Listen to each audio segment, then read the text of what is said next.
Hi hello, നമ്മുടെ പുതിയ ബ്ലോഗിലേക്ക് എല്ലാവർക്കും സ്വാഗതം. അപ്പോൾ ഇന്ന് വന്നിരിക്കുന്നത് അത്തത്തിൻ്റെ അന്നത്തെ രാവിലത്തെ കുറച്ച് വിശേഷങ്ങളൊക്കെ ആയിട്ടാണ്. അപ്പോൾ എൻ്റെ ചാനൽ ആദ്യമായിട്ട് കാണുന്ന കൂട്ടുകാരുണ്ട്, ഒന്ന് സബ്സ്ക്രൈബ് ചെയ്ത് ഒന്ന് സപ്പോർട്ട് ചെയ്യണേ. അതുപോലെ തന്നെ വീഡിയോ സ്കിപ്പ് ചെയ്യാതെ മുഴുവനായും കാണാൻ ശ്രമിക്കണേ. അപ്പോൾ നമുക്ക് വീഡിയോയിലോട്ട് പോകാം. അങ്ങനെ ഇന്നിപ്പോൾ സൺഡേ ആണ്, ആർക്കും പോകാനൊന്നുമില്ല. എന്നാലും ഞാൻ പതിവിലും നേരത്തെ തന്നെ എണീറ്റിട്ടോ. കാരണം ഇന്ന് ശീബോധി അവസാനത്തെ ദിവസമാണ്. പിന്നെ അത്തമാണ്, പൂവിടണമല്ലോ. ആദ്യമൊക്കെ ഞാൻ അത്തത്തിൻ്റെ അന്ന് തുമ്പപ്പൂ മാത്രമാണ് ഇടൽ. അന്ന് തുമ്പപ്പൂ ഉണ്ടായിരുന്നു കേട്ടോ. ഇപ്പം തുമ്പപ്പൂ ഒന്നും കാണാനേ ഇല്ല.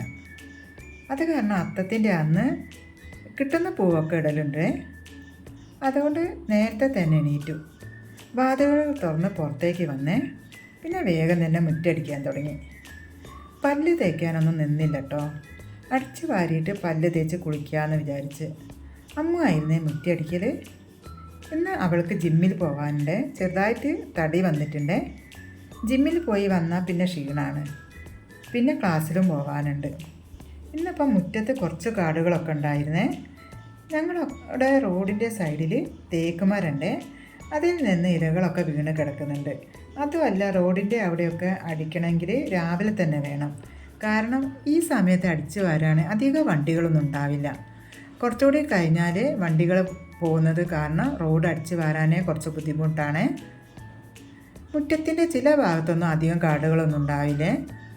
ഒന്ന് തോണ്ടിയെടുത്താൽ മതി. അമ്മ ഇതാ ജിമ്മിൽ പോവുകയാണേ.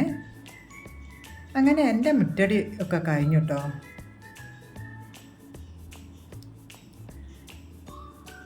പിന്നെ ഞാൻ പൂവിടുന്നത് പോർച്ചിലാണ്. അതുകൊണ്ട് അവിടെയൊക്കെ ഒന്ന് തുടച്ച് കൊടുക്കുകയാണ്. ആദ്യമൊക്കെ ഞാൻ കോലായിലാണ് പൂവിടുന്നത്. അത് കഴിഞ്ഞ് എൻ്റെ കുളിയും ചീബോതി വെക്കലൊക്കെ കഴിഞ്ഞ് ഞാൻ ആ കിച്ചണിലേക്ക് പോകുന്നു കേട്ടോ. വേഗം തന്നെ ബ്രേക്ക്ഫാസ്റ്റിൻ്റെ പണി നോക്കിയേ. ഇന്ന് ബ്രേക്ക്ഫാസ്റ്റിന് നൂൽപ്പിട്ടാണ് ഉണ്ടാക്കുന്നത്. അതിന് വേണ്ടി പൊടി വാട്ടിയെടുക്കാൻ വെള്ളം വെച്ച് കൊടുത്തേ. തിളച്ചതിന് ശേഷം പൊടി വാട്ടിയെടുക്കുകയാണ്. ബ്രേക്ക്ഫാസ്റ്റ് ഉണ്ടാക്കി കഴിഞ്ഞാൽ വേഗം പൂവിട്ട് ചായ കുടിക്കാമല്ലോ. പിന്നെ നൂൽപ്പുട്ടിന് എനിക്കും മക്കൾക്കും തേങ്ങാപ്പാലാണ് ഇഷ്ടം. സുരേട്ടന് തേങ്ങാപ്പാൽ കഴിക്കില്ലേ. പിന്നെ തക്കാളി ചട്ടിനി ഉണ്ടാക്കിയാൽ മതിയെന്ന് പറഞ്ഞത് കൊണ്ട് ഞാൻ ഇതാ ചട്ടിനിക്ക് വേണ്ട കഷ്ണങ്ങളൊക്കെ അരിഞ്ഞെടുക്കുകയാണ്. ഞാൻ തിരക്കുള്ളപ്പോൾ പൊടി വേഗം ചൂട് തണിയാൻ വേണ്ടിയിട്ട് അടിയിൽ വെള്ളം വെച്ച് കൊടുക്കുകയെ. അതുകൊണ്ട് വേഗം കുഴച്ചെടുക്കാൻ പറ്റും കേട്ടോ.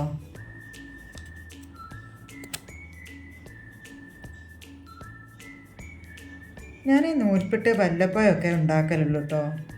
ഇവിടെ മക്കൾക്ക് ഇഷ്ടമാണ്.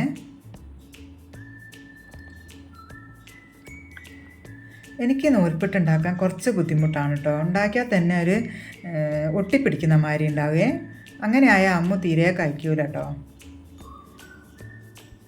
നൂൽപ്പിട്ട് ഉണ്ടാക്കുകയാണെങ്കിൽ ഞാൻ ലീവുള്ള ദിവസമാണ് ഉണ്ടാക്കുക. അപ്പോൾ ദാ എൻ്റെ നൂൽപ്പിട്ടൊക്കെ റെഡി ആയിട്ടുണ്ട്. അപ്പോൾ എൻ്റെ ബ്രേക്ക്ഫാസ്റ്റൊക്കെ ഉണ്ടാക്കിയതിന് ശേഷം ഞാൻ എന്താ പൂവിടാൻ വേണ്ടിയിട്ട് വന്നു കേട്ടോ. പിന്നെ ഇങ്ങനെ ടൈലിൻ്റെ 2 കഷ്ണം വെച്ചിട്ട് പിന്നെ അതിൻ്റെ മുകളിൽ ഈ ചപ്പാത്തിക്കല്ല് വെച്ചിട്ടാണ് കേട്ടോ ഞാൻ പൂവിടുന്നത്. തറവാട്ടിൽ ടൈലിൻ്റെ പണിക്ക് വന്നവർ ഉണ്ടാക്കി തന്നതായിരുന്നേ ഈ ചപ്പാത്തിക്കല്ല്. ഞാൻ ഇതുവരെ ചപ്പാത്തിക്കല്ലിൽ ചപ്പാത്തി പരത്തിയിട്ടില്ല കേട്ടോ. ഞാൻ ആദ്യമായിട്ടാണ് മുറ്റത്ത് പൂവിടുന്നത്. കാരണം ഇവിടെ കാറ് വെക്കുന്നത് കൊണ്ട് പൂവിടാൻ സ്ഥലം ഉണ്ടാവല്ലേ. പിന്നെ കാറ് സൈഡിലേക്ക് മാറ്റിയാലാണ് ഞാൻ ഇപ്പോൾ ഇവിടെ പൂവിടാൻ പറ്റിയത്. കഴിഞ്ഞ കൊല്ലം വരെ കോലായിലാണ് പൂവിട്ടത്. അപ്പം ഞാൻ പൂവിട്ടത് എങ്ങനെയുണ്ട്. അങ്ങനെ പൂവിട്ട് കഴിഞ്ഞ ശേഷം ഞാൻ അവിടെയൊക്കെ ഒന്ന് വൃത്തിയാക്കിയിട്ട് കുറച്ച് ചെട്ടീൻ്റെ വിത്ത് ഉണ്ടായിരുന്നേ മുളപ്പിക്കാനായിട്ട്. അത് ഞാൻ മുന്നിലെ മാവിൻ്റെ ചുവട്ടിൽ ഇട്ട് കൊടുത്തേ. അത് കഴിഞ്ഞ ശേഷം ഞാനിതാ ചായ കുടിക്കാൻ വേണ്ടി പോയേ. അപ്പോൾ എൻ്റെ വീഡിയോ ഇത്രയേ ഉള്ളൂ കേട്ടോ. എൻ്റെ ഈ വീഡിയോ ഇഷ്ടപ്പെടുകയാണെങ്കിൽ ലൈക്ക് ചെയ്യണം. ആദ്യമായിട്ട് കാണുന്ന കൂട്ടുകാരനെ സബ്സ്ക്രൈബ് ചെയ്യണം. പുതിയൊരു വീഡിയോ ആയി വരുന്നവരെ നന്ദി, നമസ്കാരം.